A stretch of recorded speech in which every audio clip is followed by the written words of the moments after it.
What's up, everybody? It's Christopher Leon Johnson. I'm with Martha Rowen. She's running for city council in 33rd District on the Republican line and the Medical Freedom Party line. So I'm here. I just want to know what's her thoughts about this evening's meeting with the New York NYEVSA. And I want to know what's her take about this. Yeah, I'm very impressed by how well organized they all are and what strong advocacy they are. This organization is. I absolutely support their concerns. We just had somebody going right by us on a scooter going really fast. Years ago, I was a serious bicyclist. I bicycled a lot. But this is not the same thing. This is not bicyclists bicycling carefully on the street. These are people with vehicles, as Councilman Holden pointed out. These are motor vehicles. They're not bicycles, they're not scooters, they're motor vehicles, and they need to be treated as such. They are dangerous, and people are riding them completely without any kind of responsibility, and we need to have a license, we need to have a license, we need to have them registered, and we need for there to be consequences when people who ride them do so irresponsibly. So I want to know about your opponent, Lincoln Restler. He's running against you in a Democratic line, but he's one of the biggest proponents of being against the bill. There were some people that actually went to his office. They made a lot of phone calls. enforcelawsNYC led the charge, and Lincoln refused to jump on the bill. He even got mad at everybody who called his office, and even blocked some numbers and blocked some people off Instagram. They blocked some people on Instagram and Facebook just for trying to get him to jump on the intro 758. So what will you tell the Lincoln Restler to? I will tell him that if he doesn't do it, I will. I will. This will be a priority for me. I will sponsor this bill, and I will work to get it passed. So I want to know: do you think that special interests, just like TransAlt and Open Plans and more organizations, are really blocking this bill? Especially your opponent. He's one of the biggest propellers of being against this bill. You think he's backed by special interests, or do you think so? Or I have to admit that I am, as somebody who years ago was a volunteer and activist for transportation alternatives, I'm really disturbed by what they've become. And basically they're a lobbying group for interests that are not the interests of regular bicyclists. But I hear that a lot. Are riding old-fashioned bicycles, and following the rules of the road, and considering other people. These things are dangerous in so many ways. For example, having them on the subways, these e-bikes.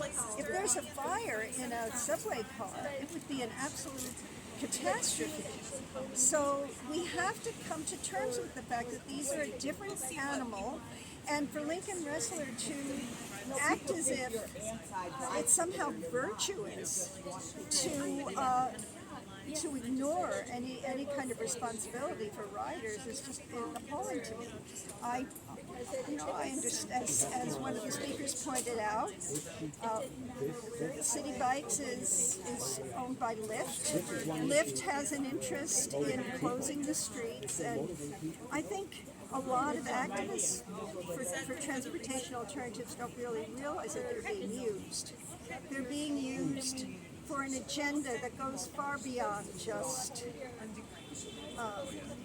just making it easier for bicyclists. It's a much wider agenda. So you're running in Greenpoint, and I know this not had to do with the meeting, but you're running in Greenpoint. I know you're about to fight with McGuiness, make McGuiness safe. So I want to know what you think about that, because you've been jumping on certain fights that they've been having on. You've been a fundraiser, so I'm also involved with that. And Lincoln Restler's one of the main proponents of that. Yes. He's one of the proponents of that, And theoretically, the mayor asked. Not theoretically, the mayor did tell the DOT to have a pause on on this until they could work out something with the community, because this was all done outside of without really involving the community. It's been imposed from above, without consideration for small businesses, without consideration for the people who live in the community. But now it turns out that the DOT has started work on it, even though they were supposed to have a pause. So they had Why that is, and why is Lincoln Restler not? Why is he not demanding that? so Lincoln. So recently did one overnight. They had an overnight session with that. How you feel about that? They did one overnight without telling anybody. They just did it while everybody's sleeping. So they did one like everybody sleep. They did like a roadway by everybody sleeping. That has been done behind closed doors. Nothing has been. They have these sort of dog and pony shows that they pretend are including the community, but I spoke to so many people in Greenpoint who said, I never heard of these meetings. We never got a notification. So they have some people who go to the meetings and act as if they think it's the most wonderful thing in the world, but the real community is closed out. And that's the same thing with when I was at a meeting a month or so ago with a large number, I think there were over 500 people there, lots of speakers, and the DOT said, oh yes, we'll go back to the drawing board. They didn't allow questions from the audience. I wanted to ask, are you going to include the community? It turns out they didn't. They went behind closed doors and came up with an alternate plan that they call a compromise that was actually worse. Yeah. So how you feel? I know about to end this right now. So I know Lincoln just put like recently put like a blog, like a notice about you, about your views, about how you feel about him just saying that you're anti-vaccine. Like, how can you explain that before? Because I know it's like everybody's saying that everybody's anti-vaccine, but because I want you to break that down right now. Like, can you explain that? As I said on my Twitter, in response, he thinks it was a slur. I don't consider it a slur. I am very proud to be running as Medical Freedom Party candidate, along with my 15 or 16 fellow candidates, all very principled people. I don't know where he got the anti-anything. I do not believe in mandates. I believe that people should be able to make their own decisions, informed decisions about their health and their health care with their doctors, with their families, and with their consciences. And they have to make those decisions. They have a right to make their own decisions. The government is not competent.